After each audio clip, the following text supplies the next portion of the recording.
Runes 就是我们常听到的卢恩文字或卢恩符文，这是在古代北欧日耳曼各族曾经使用过最早的文字之一。它的意思是秘密。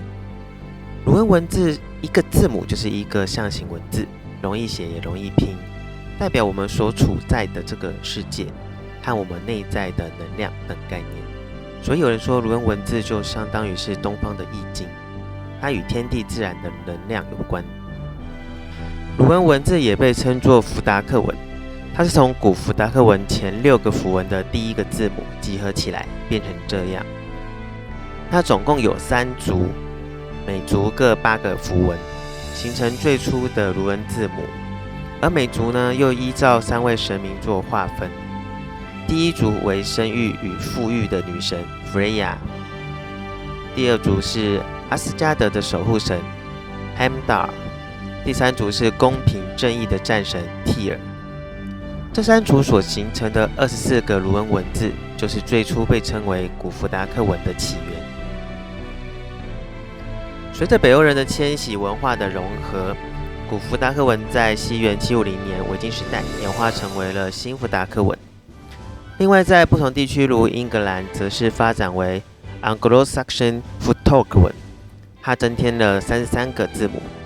对于卢恩符文及其意义，我们所能了解的是从《尸体艾达》和《散文艾达》这2本古北欧文集描述了卢恩符文的起源，也成了北欧神话最权威的文献。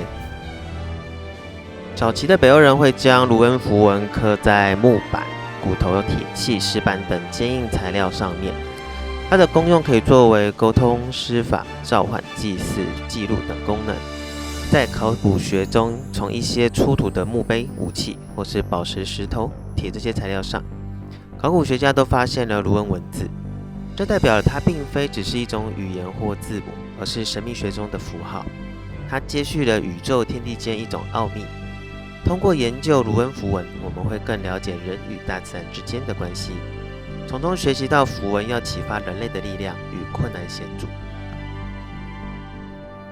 幸运的是，我们可以从每一个北欧神话中诸神的神性、特色、传说中所代表的意义，来了解每一个符文所蕴含的奥秘与力量。而要将众神的意涵带入现代社会，大家一定会觉得莫名其妙，因为古代北欧人的生活习性和文化背景与我们东方人不一定一样。光是就天气来说，在台湾我们就很难感受到什么叫做全年有1半以上时间是处在寒冬中。而这个寒冬在台湾的定义，可能只是寒流来了很冷而已。No， 在北欧呢，应该叫做冰雪盖地，动弹不得。所以在研究和使用卢恩符文的时候，我们只要把那种情境用点想象力带入你的世界就可以了。就好比之后我们会谈到的一个符文艾萨，它代表的是冰。如果你只从字面上认知它是冰，大概就结束了。但是如果你能一起想象一下，在大自然里那种冰天雪地中，人类是很渺小的。你除了躲在庇护所里等待冬天过去，其实是什么事都不能做的。出去就会冻死啊！这种情况叫做物理现象。但是在精神状态里，这像不像是我们卡在一种走也走不了，留下就被困在一个空间里，烦得要死的状态？这种情况像不像你在烂公司里被上司压榨，薪水又少还要加班，你很想换工作，可是景气不好，有小孩要养，房贷在背，年纪又渐渐大了，不是说走就能走的状态，很烦吧？这个时候啊，就想想，如果你是北欧人，你在庇护所里能干嘛呢？整天睡觉吗？我想应该会开始想想，等风雪过后，春天来时，我该做些什么吧。你可能会需要开始计划明年要在哪些土地上种一些作物，或是盖个谷仓，造一条船，或是再加大你的庇护所。